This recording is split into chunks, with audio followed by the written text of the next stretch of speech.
pledge allegiance to the flag of the United States of America and to the republic for which it stands, one nation under God, indivisible, with liberty and justice for all. Okay, first up is the consent agenda. Approve the Olmsted County Board minutes for March 6th. Approve the liquor license for Jeff's Little Store on Highway 52. Award contract for portable bleachers for Graham Park. Snowmobile trail grants in the aid program. Increase the change fund for the recorder's area of property records and licensing by $500 for a total of $1,000. Move adoption in block. Second. Okay, all in favor say aye. Aye. Passes. All right, next up, discussion decision items. Designate Chief Deputy Eric Woodford, acting Olmsted County Attorney. That's right.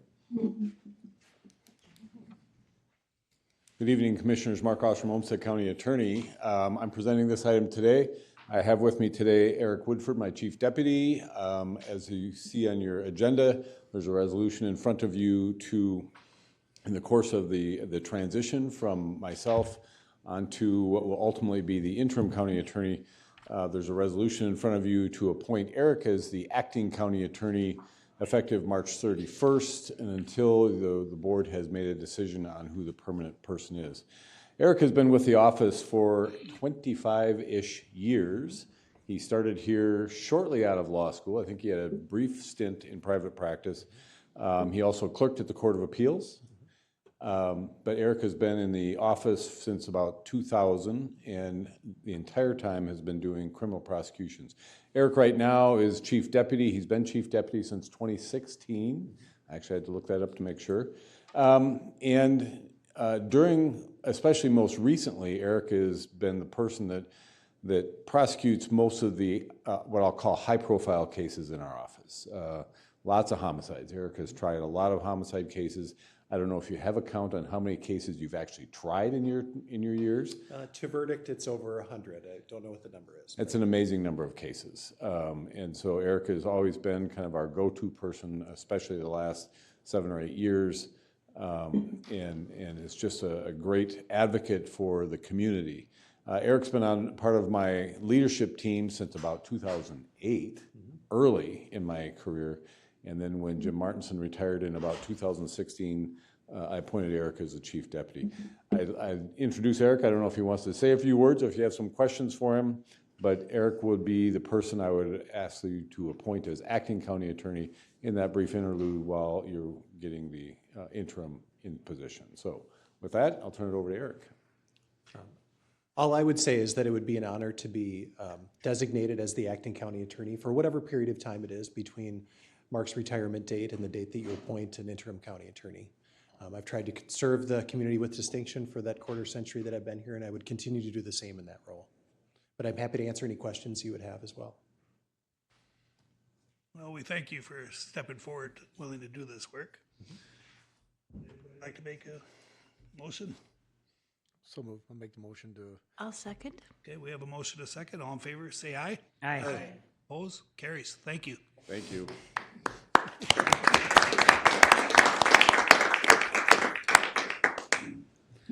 Next up, informational items. Emergency management, emergency operations plan overview.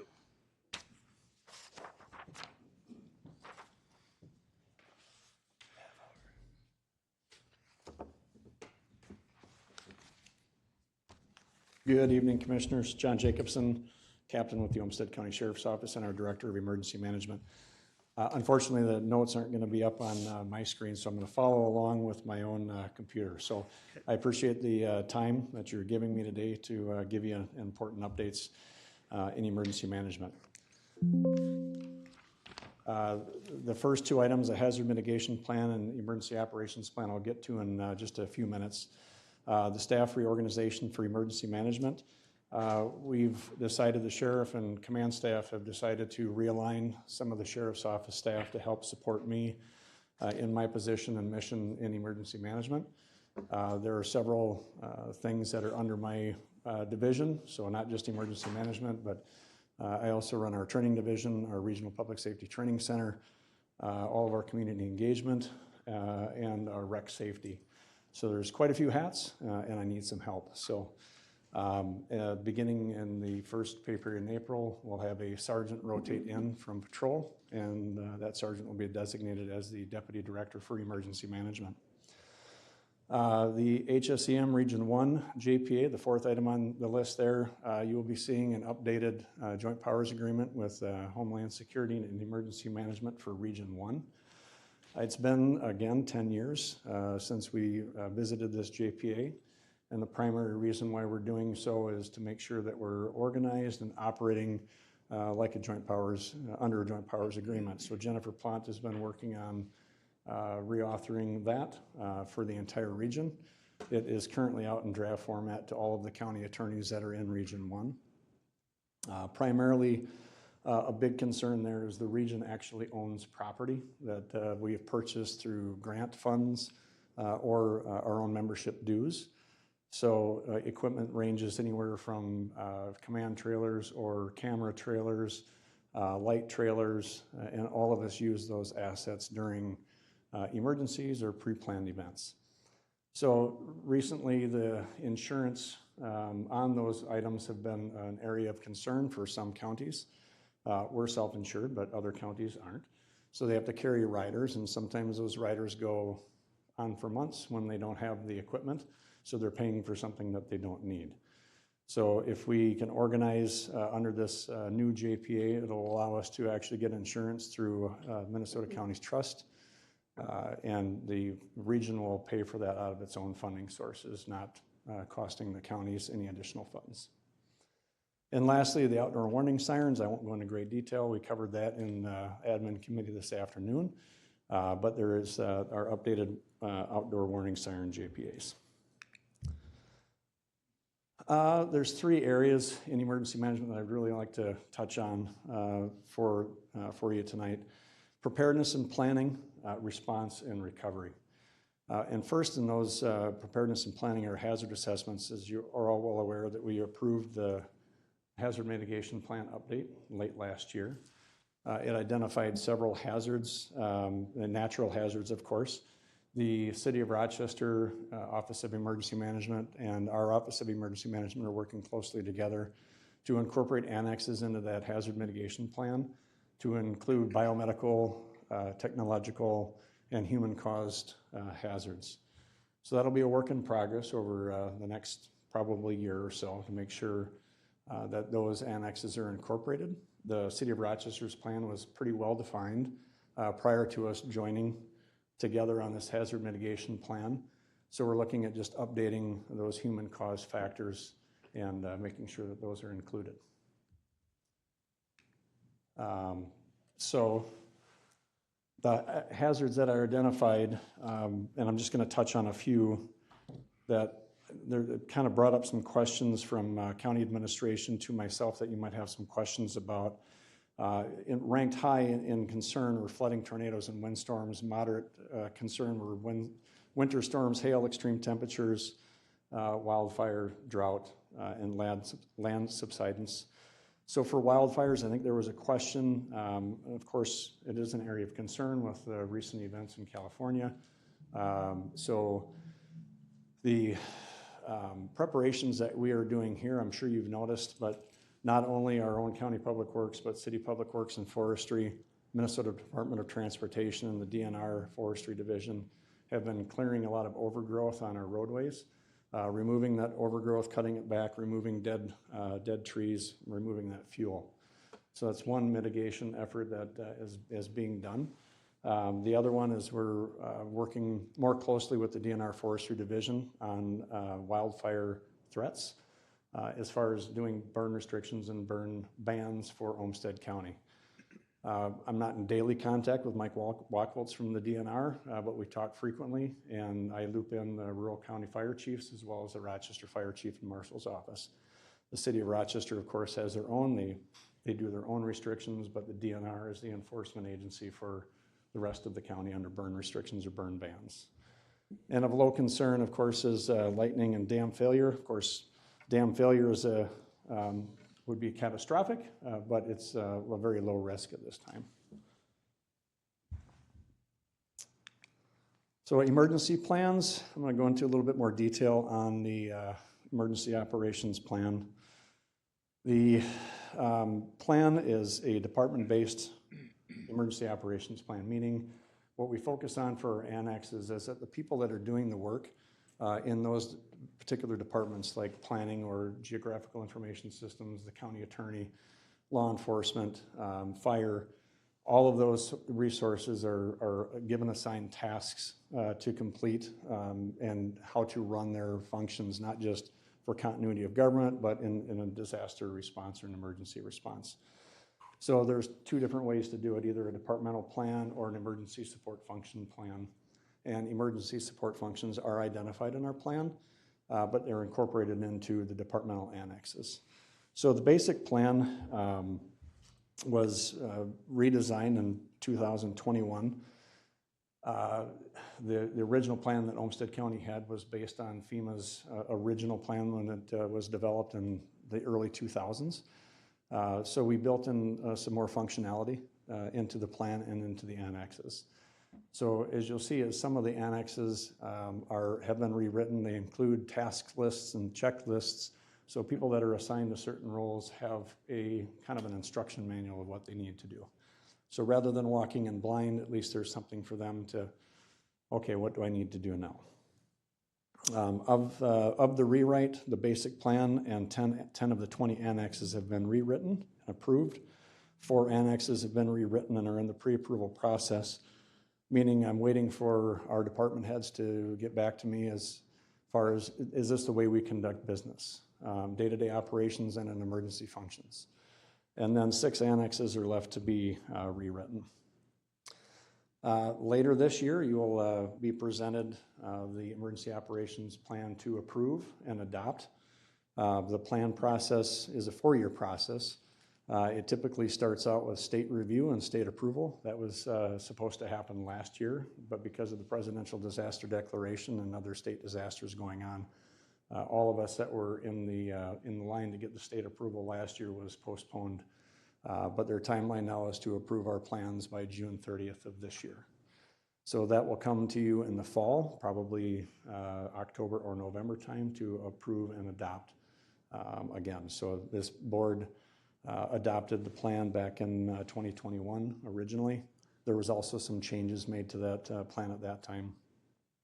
But the 4-year cycle is the state approval, the county board approval, and then there's a regional review board, which is kind of like a trial. I'll attribute it to, or akin it to a trial.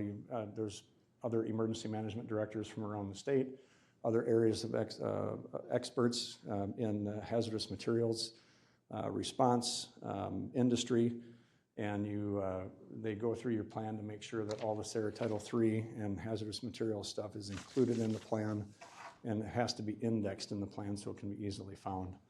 So that was done in 2022, and it will happen again in 2026. Okay, there's the plan approved last year. Okay, so going on with preparedness and planning, training, and drills. We have been doing a lot of drills and exercises recently. We started really focusing on reunification efforts. So our region and partnering with Rochester and of course us put on a school safety summit. This will be our 5th year of doing so, and focusing on reunification efforts to assist in recovery and getting students or getting workers back together with their families. Well, that led us to kind of a point of interest with developing plans for a family assistance center. Originally, our office in Olmsted County and the city of Rochester were working on family assistance center plans back in, again, 2014 and 15. So now we're updating those plans, and it came to light that at the airport exercise this past September that we really needed to fine-tune some of our family assistance center plans. And family assistance center is different than reunification. It's a completely different operation, taking a lot of people, anywhere from our staff from public health to health and housing, human services, mental health, chaplains, American Red Cross, and the medical examiner's office. So just last month, we held a tabletop exercise. There was over 40 attendees from the different organizations to start working through this process. Cybersecurity is also obviously a hot topic. It will be included in one of our human-made or technology hazards in the hazard mitigation plan annexes.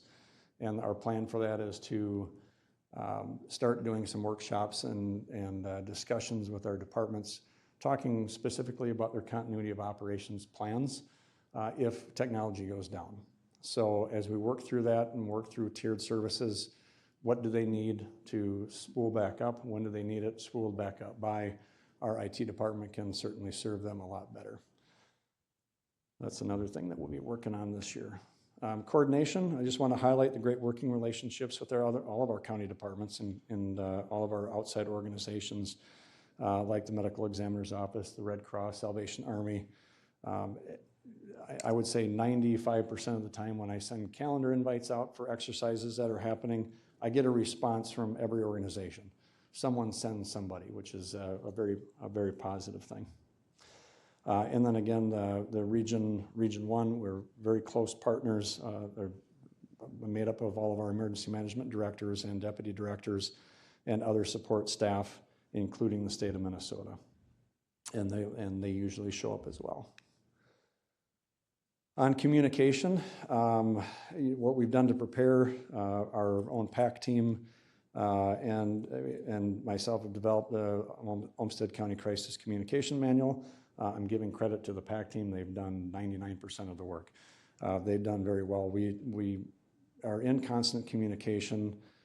We talk about getting that information out. We have direct links to the media with the distribution list, and not just for law enforcement, but countywide.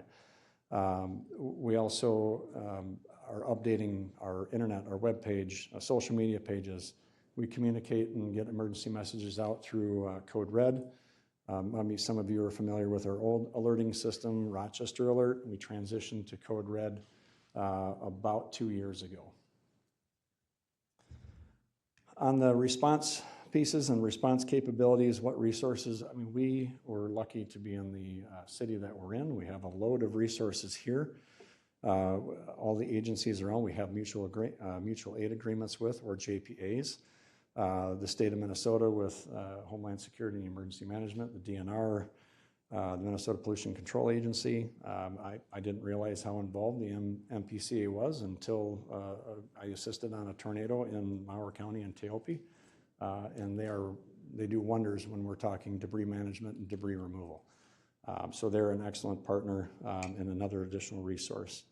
Of course, FEMA, and whether that's through consultation services before a disaster is actually declared, or once it is declared, getting their resources in, or requesting additional help through an EMAC, which is the Emergency Management Assistance Compact. So a lot of resources that are available here, sorry. Response teams, obviously we have our own American Red Cross, we have our ARES group, our ham radio or amateur radio and emergency services group, our Southeastern Minnesota Emergency Medical Services group to bring in additional sources for medical. Again, the state, HSCM, and IMTs, incident management teams from FEMA Region 5.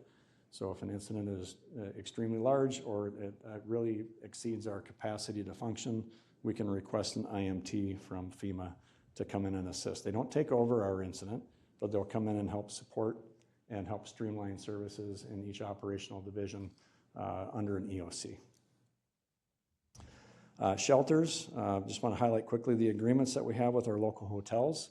Olmsted County Public Health, Caitlin Anderson and myself have worked diligently with our community hotels here in Rochester. Of course, we have an abundance of them. So all of them are willing, not all of them, but we have dozens on the list that are willing to reserve blocks of rooms in a disaster.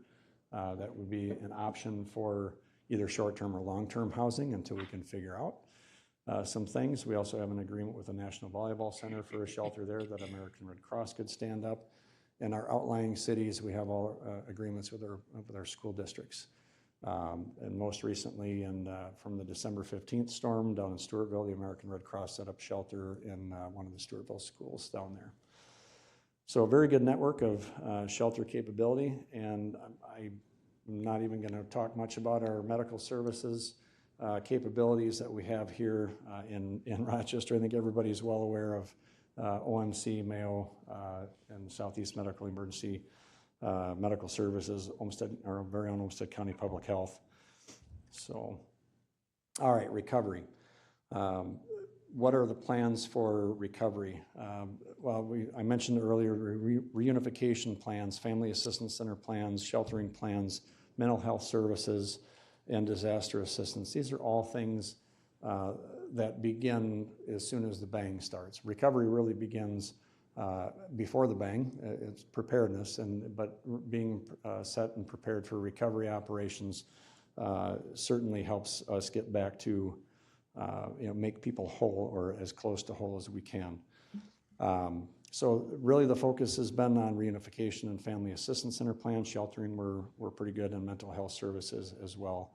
Disaster assistance through the state of Minnesota, and of course the FEMA. Mitigation, what are we doing for mitigation, and what does mitigation have to do with recovery? Well, it prevents us from having to do this whole bit again. So we really want to focus on the hazard mitigation plan. There are 39 items listed in the hazard mitigation plan that we're going to be trying to do work on over the next 5 years. I'm only going to highlight a few for you at this time, but of the most prominent projects that we're working on, and some of them are coupled with the city of Rochester and some aren't. But one project highlighted is to work on the Kings Run Pond to reduce the peak flows and stabilize flows on the south side of the Douglas Trail and prevent flooding in those residential areas. This would be a BRIC-funded grant, hopefully. The city of Rochester is taking the lead on the application, so hopefully they will come through on that. Tornadoes are also at the top of the list for hazard mitigation plan threats, and we're expanding our outdoor warning siren capabilities. I informed you earlier that we're adding 2 sirens, one at Dakota Middle School and another one at Game Haven Park, the city's new park on the southeast side of town. And the county and city are splitting the cost on the Game Haven Park because it would include the Game Haven Boy Scout Camp, which is actually resides in the county. And just, I want to highlight again the wildfire, which is a moderate concern, and all the efforts I had mentioned already about what MnDOT, what our own county public works, city public works, and forestry divisions are doing to help reduce the fuels set for fire. Funding, really important on this piece. We were just informed by the state of Minnesota that our funding for the EMPG, the Emergency Management Preparedness Grant, was reduced. Most counties faced about a 15% reduction in funding. We had a 20% reduction in funding. The funding for EMPG is completely population-based, which is why our funding was decreased even more because we have more population. So typically our funding is around $80,000 to $90,000 every year from that grant, and for 2024, which we probably won't see that money until 2020, late 25 or early 26, is being reduced by 20%. So funding for emergency management programming, it's going to be incumbent upon you to help me continue to do what I do and support by local levy funding. So. Public education, what are we doing here? All kinds of public education from, we don't call it severe weather awareness weeks or winter weather awareness weeks anymore because severe weather can happen anytime, as we learned in December 15th of 21. But we are really falling in line with the National Weather Service with their campaigns and their national campaigns. So when they, prior to the National Weather Service really having a strong social media presence, our staff was doing a lot of that. And now we're just, we're sharing that information, but we're falling in line. We do outdoor warning siren training, storm spotter training with, again, with the National Weather Service. And we're building strong partnerships with local media outlets, particularly the meteorology teams, in order to get information out accurately and as quickly as possible. So we've established live connects with some of our local media outlets. So when our EOC is activated in the weather station, we do have a direct line of communication with them. So if they're seeing something that the forecasters at the National Weather Service aren't seeing, we're getting that information immediately, or vice versa from our spotters out on the road. So, all right, elected officials' responsibilities. This is you. This is a great picture, by the way. So I had to put it in here. So what are your responsibilities as our county commissioners? I'm not going to go into a great deal overall. I think most of you attended the senior officials and elected officials training a couple of years ago that we had the state come down. But I just wanted to highlight some of the primary points, the essential responsibilities, and really the key decisions that you are going to be making. So one, ensuring the continuity of government. You need to be aware of the needs that county administration has, that streamline services that need to be delivered versus what services can be reduced temporarily in a disaster or an emergency. This entails internal and cross-departmental training as well as emergency management training, workshops, and exercises. So ensuring continuity of government for us and staff is giving your support to making sure that all of our departments are coming to training and workshops and exercises when we host them.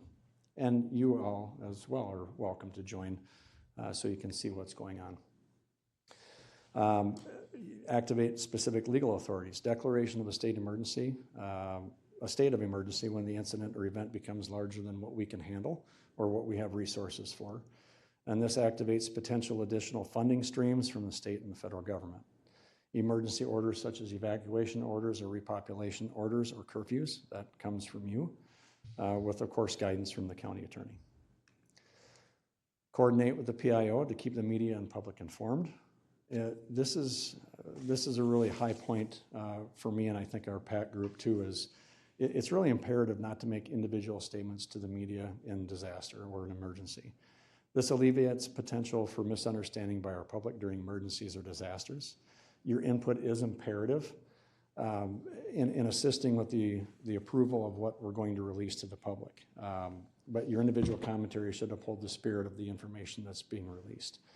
On your social media pages, if you have them, I think you do, simply share or repost what the county is putting out. We would certainly appreciate that just to maintain continuity of what information is out there. Requesting assistance from the state agencies through the EOC. As incidents grow, there's going to be requests for resources from the field that we cannot fulfill. We're still going to need the assistance, we're still going to need the gear, and if requests cannot be filled with mutual aid agreements or JPAs, those requests are going to need to be filled by the state. And that comes with your authority. You're delegating your authority to us, but we want you to be informed of the decisions that you're making. So, typically more than 24 hours of mutual aid, that's going to require some additional funding to be paid back to the suppliers if we're requesting their resources for more than that time frame. So if we have these additional expenses, we need to pay our partners back, or either it's a regional partner or state partners. And these are one of the key decisions that are going to be highlighted later in the bottom when we're talking about a multi-agency coordination group. Resolve any resource allocation conflicts. There may be conflicts internally and externally for resource allocations. There may be staff internally that they want to hold back in certain departments because they're really good at what they do in their department, but they would function extremely well in an EOC. And if we have that conflict, we may need your guidance along with the county administrator to allocate those resources effectively. You may also be called on to, regarding external resource allocations where there might be a conflict of interest between a contracted service provider and county staff, or in instances of widespread disaster allocation of resources across the entire affected area. So again, this is where I'll touch on it in the MAC group, the multi-agency coordination group. Coordinate with other senior officials and community partners, although some of you may not always be at the table or located in the policy group at an EOC. Keep each other informed. That's certainly a responsibility so we can make a decision together. You all bring valuable assets to this table. and each of you have connections in and around our county, and understanding what is needed and when it is needed will play a significant part in our recovery. So the multi-agency coordination and participation in that, when disasters or emergencies exceed our boundaries and incorporate other geopolitical subdivisions, there will be multiple people involved, multiple elected officials involved in those decision-making processes for operations, resources that are getting allocated. So all we ask is to just make sure you stay informed. We'll give you the best situational awareness that we can so you can make the best informed decisions that you can and make those decisions together. There's two examples that I can think of offhand. I'm going to cheat a little bit because one I just learned of a couple of weeks ago. But the most recent one with the California fires going on, that was a multi-agency coordination group, a lot of elected officials, a lot of city administrators, county administrators, fire officials deciding what resources were going to be allocated where. And the MAC group ultimately decided to send a lot of additional resources from their own jurisdictions to fight fires on the front lines, not necessarily vacating their own jurisdictions, but leaving only bare bones resources back in their jurisdiction, because the further the fire came to, or the closer the fire came to their jurisdiction, they didn't want it in their jurisdiction. And in my opinion, that was a good decision by the multi-agency coordination group to send those resources there. You know, a negative example is during the Hurricane Katrina, when they were doing search and rescue operations for recovery and rescue. What was happening was the crews that were out there and doing the types of searches and rescues, people didn't follow the evacuation orders. Some of those orders included boarding up your door from the outside, so that was a visual key to the rescue operations, that nobody was in the house. You boarded up your house from the outside, so why would you do that if you're going to be in there? You wouldn't. So when the rescue operators would go looking around to try to rescue people or recover people, they would notice homes without boarded up doors. The gabled ends of the homes would be knocked out because the people were going to high ground in the attics. So they would knock the gabled ends out for air or to get the attention of the rescuers. So the rescue operators were kicking in the doors to go in and get them. Well, this was televised on TV, people kicking in doors. Well, that caused an uproar, and the MAC group came down with the policy and said, no, you're not to kick in any doors. So rescue and recovery operations, they were recovering hundreds of people a day. Recovery operations went down to, for each group, like 2 to 3 recoveries every day, except for one outlier that continued to kick in doors and save 200 people a day. So that made its way back up to the MAC group, and they said, okay, that wasn't the right policy. Go ahead, you know what you're doing. Go ahead and go back to your normal operations. And then they started recovering and rescuing hundreds of people again. Okay. So key decisions, whether to evacuate your jurisdiction and when, whether to declare a state of emergency, determine response priorities and coordination with other senior officials, ensuring Olmsted County follows state and federal guidelines, restrictions, and requirements. This is extremely important because this comes down to the almighty dollar to get reimbursed when we're under a state of emergency or a disaster declaration. Entering into joint powers agreements, and fulfilling requests for additional resources. All of those are extremely important decisions that you will be tasked with making. So, do you have any questions for me? Sorry, I think I rambled on long enough. This is very thorough. Right. Greg? So, it's really good to know that we have a plan for the city and the county and the region.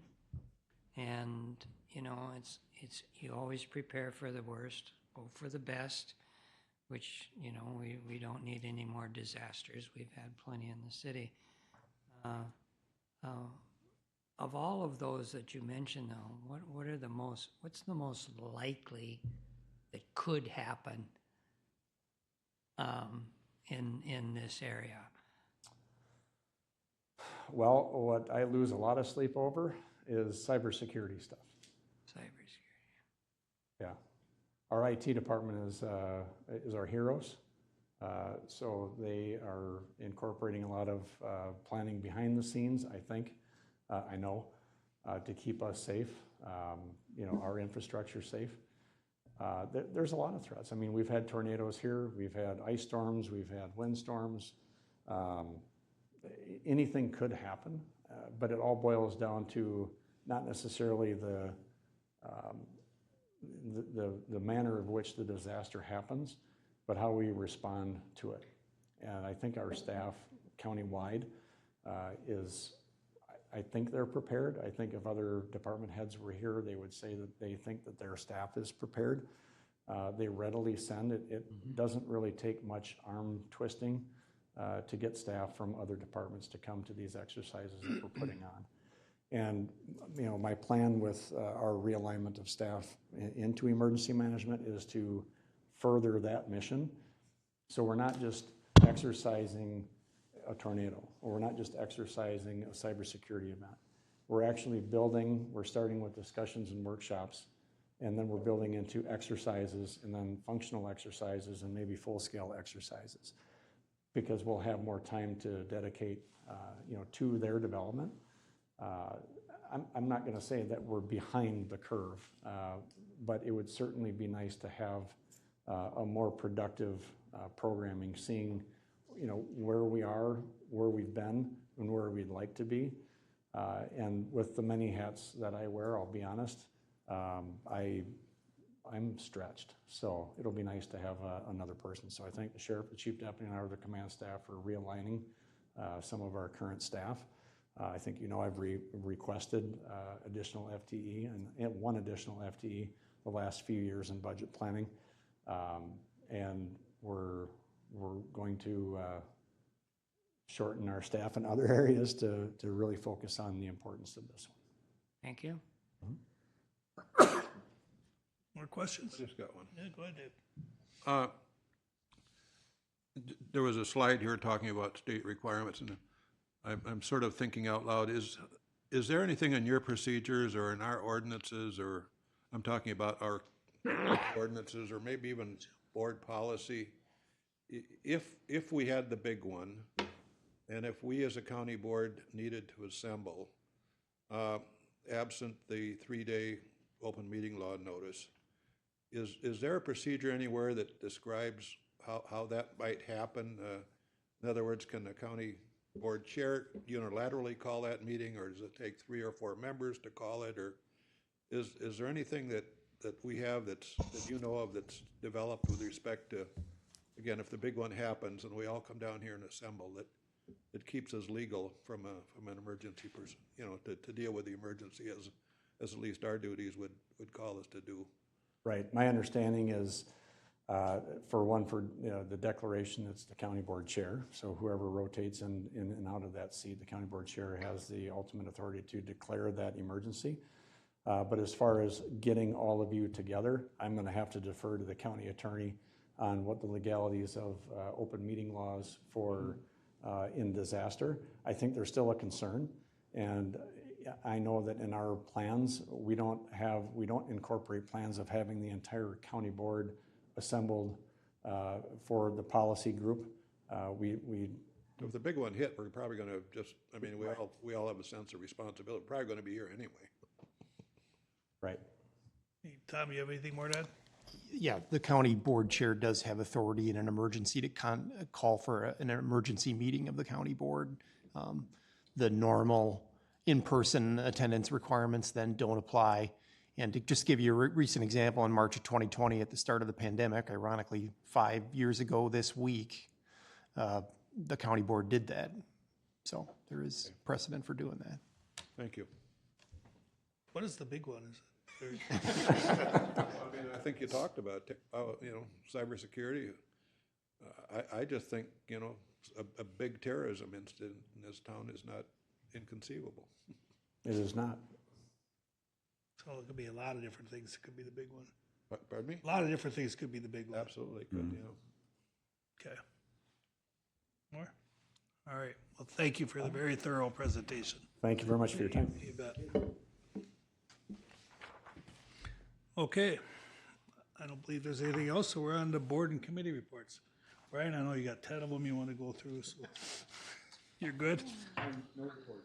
Okay, Michelle. I don't think I have anything. Okay, Dave. I think I'll pass. Wow. Laurel, come on. I'll pass. Amazingly. Greg? No report. Wow. All right, well, I got a very short quote. If I could pull it up on my. It's a Japanese proverb, and based on the weather, I figured it's appropriate. It says, "One kind word could warm 3 winter months." Oh. All right, we got a motion to adjourn? All right, we're adjourned. Thank you.